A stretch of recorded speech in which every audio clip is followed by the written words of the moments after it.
Good evening everyone and welcome to a very special track guide. This is the first time that I'll be doing a track guide of Spa. You'd think it'd be one of the first ones that I'd go to, but this is actually going to be the first track guide. For those of you who haven't seen the track guide before, this is made up of a couple of parts. The first part, I do a full lap in anger. Then the second part, I break it down step by step. Now this is a pre-recorded lap. I said it earlier. This is my fastest lap so far, and out of the 30 odd people who've done laps so far, this is a P2 time and it's only about a tenth and a half off the P1 time. I did about 13 laps or so. There's definitely still time to get, but it's a 204.857, something like that. So I'm going to jump into the first section, full lap in anger. Let's go. So as I always say in the track guides, your last corner is extremely important, especially here at Spa. If you really want a really good lap, you need to go nice and wide to the right here, get a really good run up the straight. You want to be flat to the mat as long as you can be up the straight. Keep an eye on the left hand side. I'll go into more detail in a while, but the 100-meter mark is where I brake down to second gear, catch a bit of that curb and try to avoid any bit of oversteer or any bit of traction loss coming out of that corner. Absolutely vital. That turn one, super important. There's going to be a lot of carnage there if you don't watch out. Up Eau Rouge, I'll explain how that all works. It's relatively easy in a high aero car, so we don't have to worry too much there. We are flat is the fastest section of the track. Keep an eye out for the 200, 100. We brake just at this curb here down to fourth gear, and a nice line here, staying close to the left hand side here. Third gear up into fourth. It's like a short shift into fourth. Could have done better there. Keep an eye out for the curb on the left, and you drop 2 gears. Stay in tight to this curb, not too tight because it'll rotate you.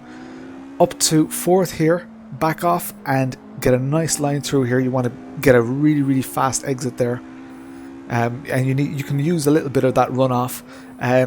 Very tricky corner this here. I actually probably could have done a lot better there. But we'll analyze that in more detail. Nice and fast here. You're allowed to use that runoff. Brake under the bridge down to fourth, all the way down to third. Nice and disciplined here, so keep an eye on the throttle inputs on the left hand side. And up to fifth, and then back down to third quite quickly. You do need that little jump up into fifth. And a nice fast exit out here. As long as 2 wheels are on the track there, or if your left wheels are on the green, you should be okay. This is a flat out section. You don't have to worry here too much about running wide or whatever, unless your setup is completely wonky, but should be fine. Keep an eye on the signs on the left hand side again. You brake just before the 100. I went a little bit deep there, but it got me close to this exit of the chicane. And there we have it, a 408 or a 204.857. So let's analyze that in a little bit more detail. So you guys just saw me do this corner at the end of the lap. I'm just going to show you that I took a different strategy on the entry to the lap. So I was way closer to this first part of the chicane. Could have been closer again, and I went very wide here. You would have seen that I actually went very fast in the entry and ended up close to that other curb. Whichever one suits you, I would say go for it. Be aware of the other cars around you, and I will talk a little bit about racecraft in just a moment. So as I said, my throttle inputs are on the left hand side here, my gear and stuff like that. So the markers are on the left hand side, 150 marker, 100 marker. So just before the 100 marker, you see my brake come on and my accelerator come off, all the way down to second gear, and a good fast turn in. And feel free to go nice and wide out here. So the accelerator, the throttle in the Agile is extremely sensitive. You can see I'm not on full throttle.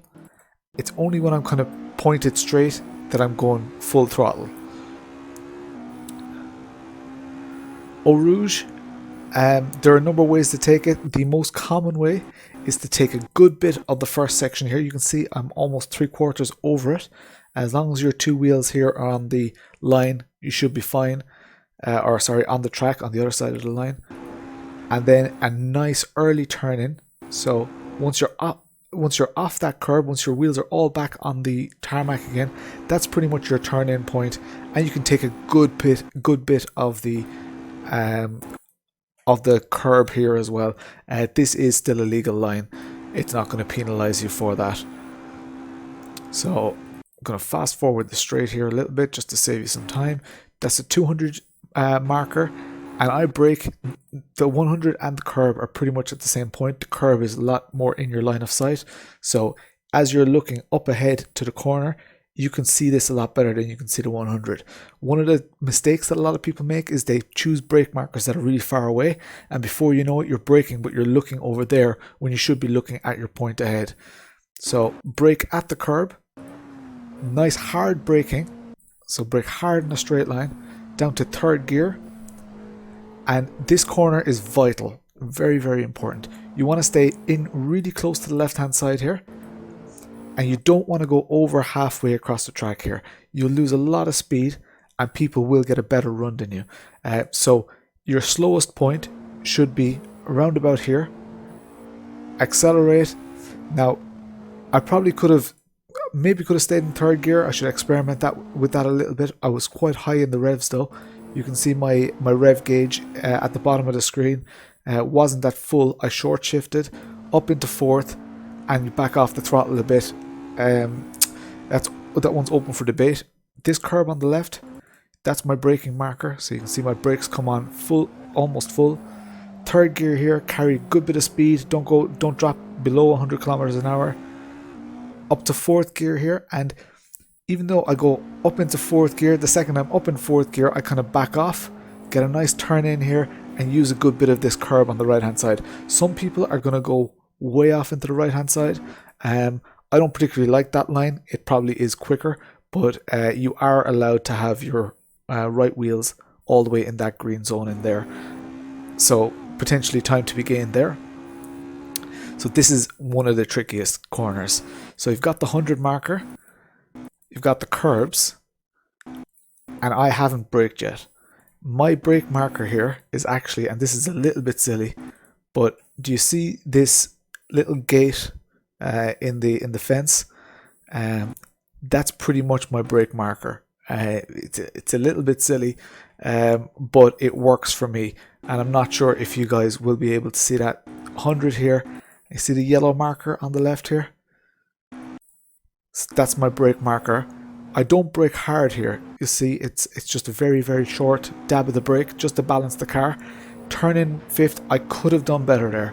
If you avoid that curb, so I could be slightly later turn in, avoid that curb, but you want to get on the throttle nice and early here.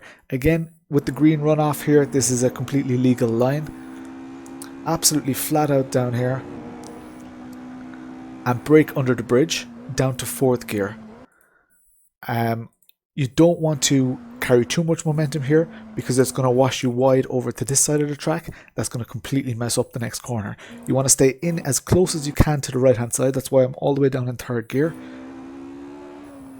And then you want to set yourself up for the next left-hander. Now you could short shift. You see how high I am in the revs here. You could short shift up to third, but I need to, the way that I drive anyway, I back off third slightly again, so I keep it in third to power out here. It's only short powering out. Could probably do better with the gears there. Again, your curbs at Spa are very, very handy.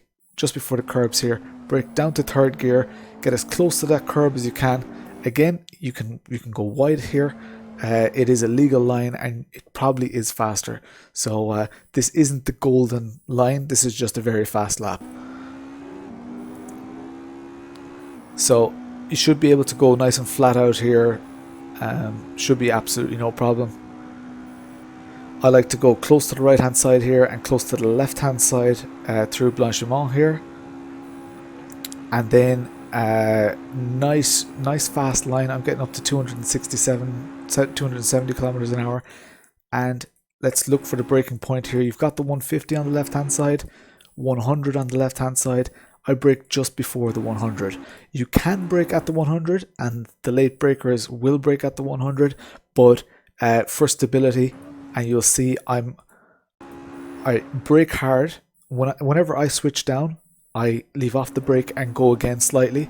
I feel that it's quicker. I think you can just keep it pinned, keep the brake pinned and back off on a lockup, but this is the way that I brake. So on downshift I just pump a little bit, down to all the way to second gear.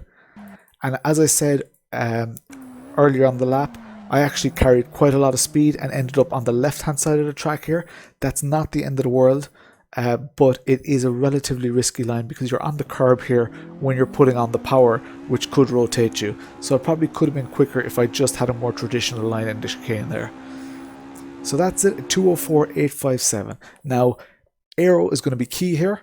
So when it comes to racecraft, you want to have a relatively low aero. If you want it to be super consistent, make sure that you have just enough aero. I'm running, I think, 3.3 aero, so it's enough for me, but I know that if the car gets unsettled or if I have one spin, I am done, because it'll be very hard to keep the car on the road.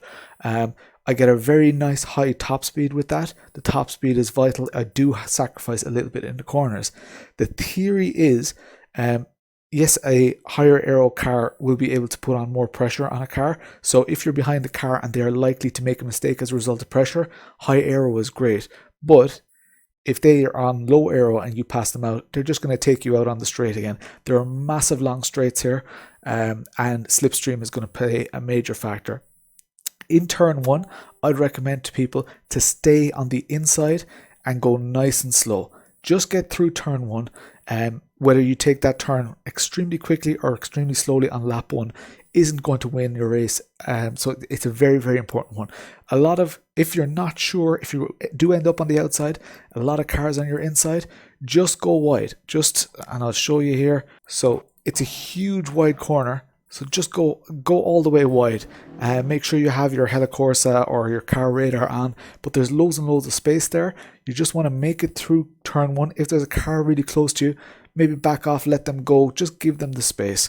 There's also even runoff on the other side of this, so it's very, very easy to not get involved in stuff. If you think somebody's coming towards you, just go off to the side there. Yes, you'll lose a little bit of time, but you'll survive.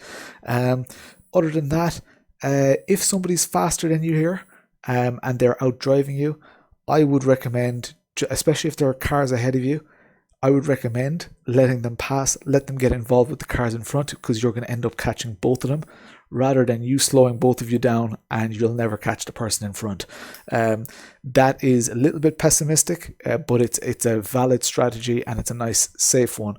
The fast boys are going to be doing 204s in the race here, so with race fuel once they've done all their practice. So it's going to be a hell of a race. It's going to be relatively easy to pick up a top 10, top 15 finish. We're expecting probably about 30 to 32 cars on the grid, so slower PCs might struggle here, but yeah, that's kind of the line for an open wheel car at Spa. Thanks a million for watching. If you have any comments or any of your own advice, please give it below. And if this track guide was in any way useful for you, please give a thumbs up and a subscribe if you haven't already. Again, I'd really appreciate a comment, because when YouTube sees people commenting on my videos, it recommends my content to people like you. So that's it for me. Thanks a million for watching. I'll chat to you all later.